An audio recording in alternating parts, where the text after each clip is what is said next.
What up, what up, what up? It's your boy Sue, back with another video. Alright, like, share, comment, and subscribe. Let's talk about it. Welcome to Lakers News and Sports Chat. Let's talk about it. Alright, man. Lakers played Chicago Bulls. Last time they got beat down. It's a back-to-back this time, so they end up having a crazy wire-to-wire with Indiana.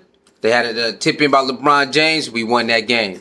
So, a lot of us was like, if they lose, going wire to wire 2 games in a row, probably, depending on how they legs are, it's probably going to be kind of rough. So, people like me was like, if they lose, it is what it is. But actually, the Lakers came to play on the back-to-back. They was doing great defense, even though the first quarter was down a little bit. Second quarter and third quarter, they did their thing. The second and third quarter, they did their thing, man. They was switching, scoring back and forth, getting timely stops, all of that.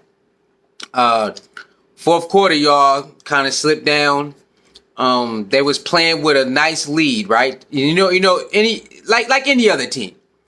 Some team, they when you up, you start playing, just doing out of characteristic type of stuff, and Chicago Bulls did not lay down. Because they was down by 16, 18. They did not care, y'all. I think like 7 minutes left or something like that. They did not care. They played the exact same way the whole way to the end of the game. That's how they was able to get back. While the Lakers like, oh yeah, we up. Let's just come out here, shoot real quick. They take off scoring. Let's go score out here, you know what I'm saying? Since we still up by 14, shoot a 3 when we could have got a better play. They go down, they score 3 or whatever. That's how they got back in the game, because the Lakers was playing around like, yeah, we up. We're going to just try to let the time run out. And that's the number one cardinal rule. And when you play in team sports, do not play the time game, okay? Y'all know that if you play team sports or you've been watching, that's like one of the top cardinal rules. You do not play with the time. You're like, well, I can just milk it. No. Play to win to the end of the game. And there was times when the lead was dwindling down. The Lakers was trying to run out the clock. And that's how they was able to come back and even tie it up, because they was doing stuff like that. Okay? LeBron James came out and he admitted that it was his fault, because even though they hit a 3, he turned it over, and then they hit a 3 to be up. He threw the ball in a little bit too early. They also had a timeout they could have called, and he just could have waited. Usually LeBron, that's what he does. The inbound got stolen from Austin Reeves, and then your boy White hit a 3 and put him up, and then Austin Reeves went down, scored, put us up, and then nobody. This is what I don't get. After that sequence of Austin Reeves scores off the glass, put us up, you supposed to cover the guy with the ball. For some reason, Josh Giddey got a free run, like a halftime $100,000 shot. Shout out to Trevor Lane for saying that on his podcast show, Laker Nation. It was just like a half court $100,000 shot, and they just let him get the ball and run. There was supposed to be somebody in front of him to contest it. I believe LeBron came over kind of late, but he was never supposed to get a free run to shoot at the basket, is my point. And he got a free run, and it went in. And this is what happens, last game. We had the game locked down. They let the Pacers come back and make it a game. We had this game locked down. They let them come back, and then we won on the buzzer beater. Now we end up losing on the buzzer beater. That's how it goes. What they say, that's how the cookie crumble. Sometimes how the cookie crumble, man. You know what I'm saying? So you had both of the games won, and you let them come back, and you end up winning one and end up losing one. It is what it is.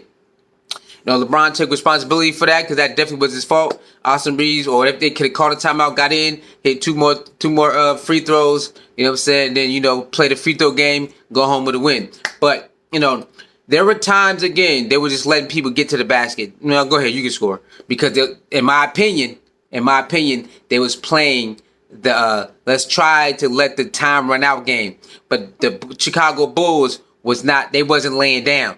So while you trying to milk the clock, they trying to score and come on, you know what I'm saying? So they got hot, man. They start making them threes, man. What's his name? Vucevic, whatever. He hit that crazy three to tie it up. You know what I mean? And then they got that steal and then passed it to White. He hurried up and shot it. And then, they were up by one. Austin Reeves makes that play. And then, you know what I'm saying? So it is what it is, man. On to the next. Let's do some shout outs. Jackson Hayes had a 19-8 game. Shout out to Jackson Hayes. Reeves had a 30-point game. Doc Johnson had 25 and 10. LeBron James had 17 and 5. Vanderbilt actually scored 7. He had 7 and 5. Goodwin had a nice game too. He scored 8, but defensively he was awesome. Gabe had 8. He hit some big time threes too. Also, he hit that big 3 that put us up by 1 before halftime. So yeah, all in all, man, we did a good job, y'all. As a totality of the game, we did an awesome job. The problem was execution down the stretch. Again, too much one-on-one, not running too much offensive. I believe they're just trying to milk it to go down. Hopefully they can just milk it to go down. But they start hitting them shots, man. Chicago start hitting them shots, man. They start hitting them shots, man. You know what I'm saying? They just boom, boom. So I get hot from 3. They got hot from 3 down the stretch. And they just start hitting them shots while we trying to. And they should have just ran more offense. As soon as it got down to like 12, they should have started running more offense, man. But it didn't matter, man. That momentum, it started carrying over. There was hitting shots, man. Yeah. We still should have won that game. So the Lakers lost that game, y'all. They lost it. That game was over. I don't care if they coming back is a thing in the NBA anyway, so it's okay for them to come back. But the Lakers got real lazy, just like in the Indiana where they should have just let people score. Like, no, play defense, man. Come on, and run some goddamn offensive sets, man. You know what I mean? But it is what it is. Not a good shooting night from my boy LeBron James, 8 for 20. That was horrible. I think Luka Doncic, same thing. They both shot 8. They both shot horrible. But all in all, in the end, man, all you had to do is get the inbound pass in and, go down, make some free throws, and play the free throw game. And most likely we would have won that because they would have had to hit another 3 and all of that. So it is what it is, y'all. On to the next game. Like I said, long season. I'm not worried. I see people with the comments. They crying. I'm not worried, y'all. Like, remember, they still playing a lot of games. They still playing a lot of games, y'all.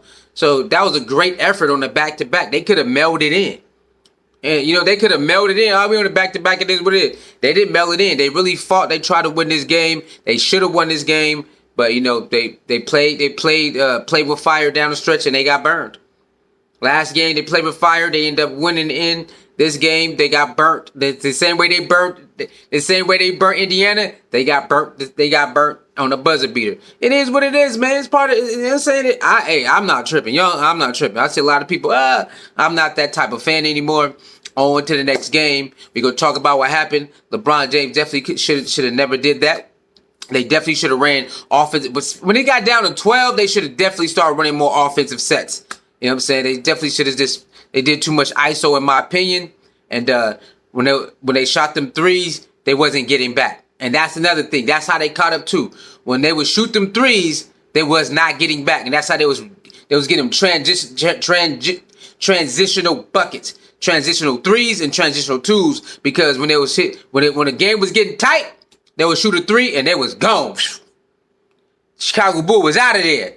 They already knew that either was going to attack the basket or shoot a 3. And boy, they was scoring on the transitional buckets, boy. When it got down to like 12 and 10 and 8, they was gone. You know what I'm saying? So that the Lakers did not lock in. When the game got super tight, Lakers did not lock in. In my opinion, they was just trying to hope the clock would run out. And they have enough points and the clock run out, but they was just making them basket. They was making them threes, man. they would just start making them threes, and then what can you do? You know what I'm saying? What can you do? Yeah, that's it. On to the next, man. We play the Grizzlies on Saturday. My birthday, March 29th, Aries gang, you know what it is. And so shout out to Josh Giddey, man, for hitting that game winner, man. I ain't no hater, baby. I ain't no hater. He did, you know what I'm saying? He hit that thing. The Lakers decided not to cover him. Hey, you'll give me a free run at it? It is what it is. You know what I'm saying? So with that being said, like, share, comment, and subscribe, man. I see y'all next video. We got Memphis Grizzlies on Saturday. My birthday, March 29th. That's it. It is what it is. Yeah. I see y'all next video, man.